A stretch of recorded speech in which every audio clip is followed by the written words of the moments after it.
Welcome to the AI Hustle Podcast, the podcast where we break down the latest in AI news, tools, and interview experts helping you hustle and do more using AI. If you've been following the podcast for a while, you'll know that over the last 6 months, I've been working on a stealth AI startup. Of the hundreds of projects I've covered, this is the one that I believe has the greatest potential. So today I'm excited to announce AIBox. AIBox is a no-code AI app building platform paired with the App Store for AI that lets you monetize your AI tools. The platform lets you build apps by linking together AI models like ChatGPT, Midjourney, and 11 Labs. Eventually, we'll integrate with software like Gmail, Trello, and Salesforce, so you can use AI to automate every function in your organization.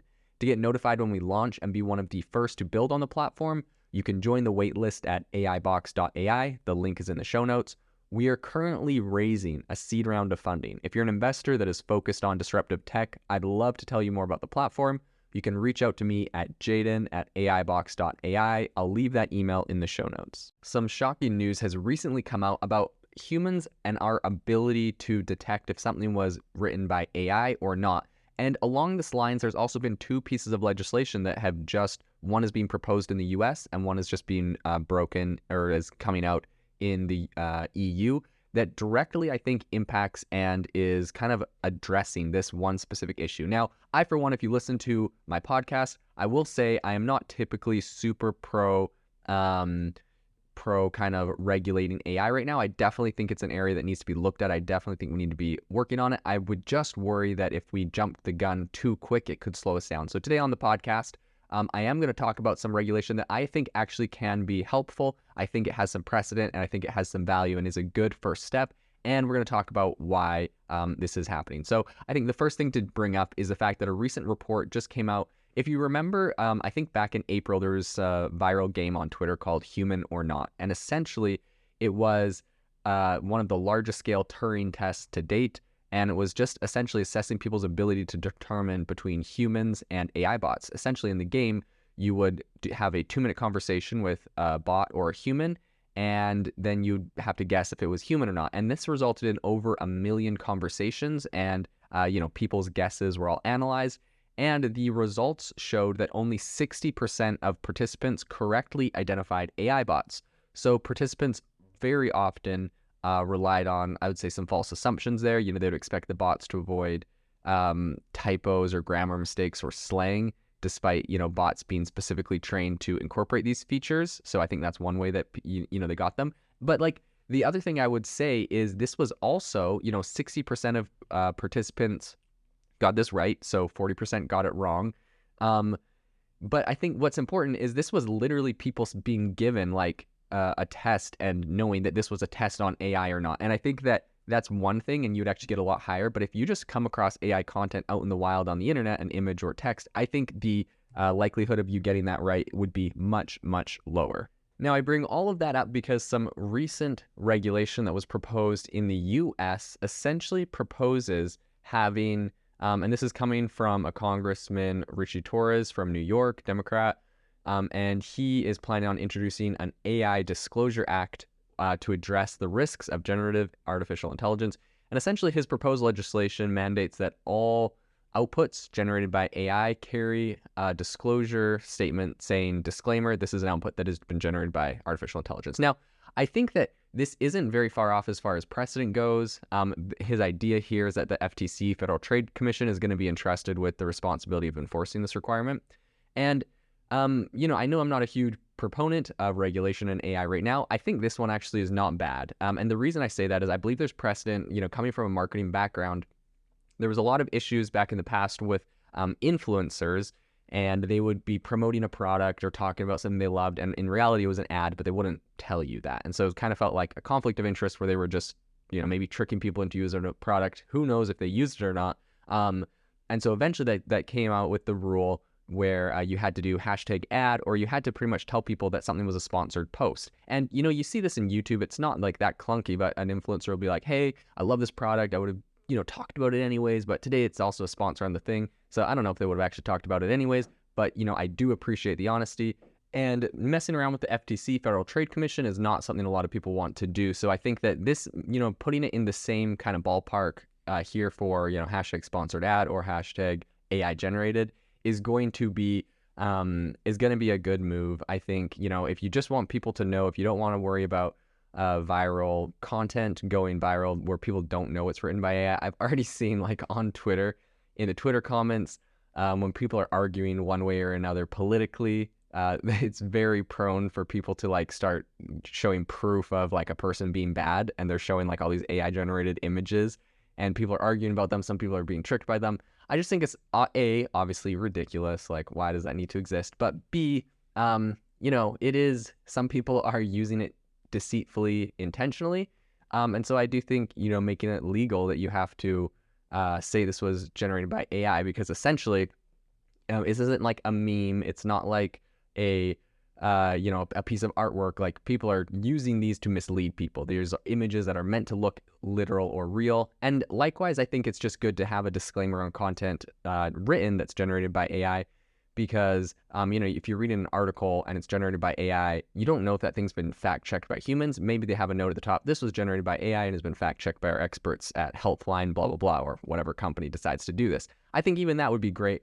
I personally wouldn't hold it against the company, because I use AI generation for different businesses and different things I use. So obviously the tool is going to proliferate into everything, but I think people do want full disclosure, and people do want that transparency. I think that's going to help them to make informed decisions and know how trustworthy content is. And so, yeah, personally, I'm actually all for this proposal. I think that this was a good move from Torres and his office. Now, have I read the bill? No. Did they slip sneaky things in there that might be bad, or like, on the face, this might look like a good idea, but there's other stuff in there? Yes. I mean, that's politics. I see that all the time from Republicans and Democrats, both sides, where they'll propose a bill and there's, this is the idea of the bill, but there's sneaky stuff in there. So I can't say I specifically, I guess, endorse this bill without reading it, but conceptually, I think that is a good concept. And so it's left to be said how that gets litigated and if that gets passed. But conceptually, I think that's a great idea. And it is interesting to say that this is also a battle that is currently happening. So this is a proposal in the US, but also in the EU. Google and Facebook recently have been urged by the EU to label all of their AI generated content. Google already said that they were going to be doing this on Google Images. And so I think that this is something that is going to be interesting to see. Apparently, the head of the EU, she met with Google, Sundar Pichai, the CEO, a while ago, and she asked him if they had technology to detect fake news, and he said yes, but we're developing our technologies further. I think in the EU, it would appear from the articles I've read that a lot of this debate revolves around Russia and essentially them wanting to label Russian misinformation campaigns. They're worried about, with the Russian invasion of the Ukraine, that Russia is going to be pumping out a bunch of different, fake news. I mean, you could understand, right? Russia pumps out, let's say, some images of Ukrainians doing some horrific war crimes, and, all of a sudden people are saying, oh man, Ukraine's bad. Or, I mean, this could go either way. Ukraine could be doing it against Russia. Anyone can be doing it against anyone. And it's bad in all ways. But in any case, I think that this is the big issue that they're currently kind of centering it around there. I guess they're kind of in the middle of a big war, and so this is kind of top of their mind for them there.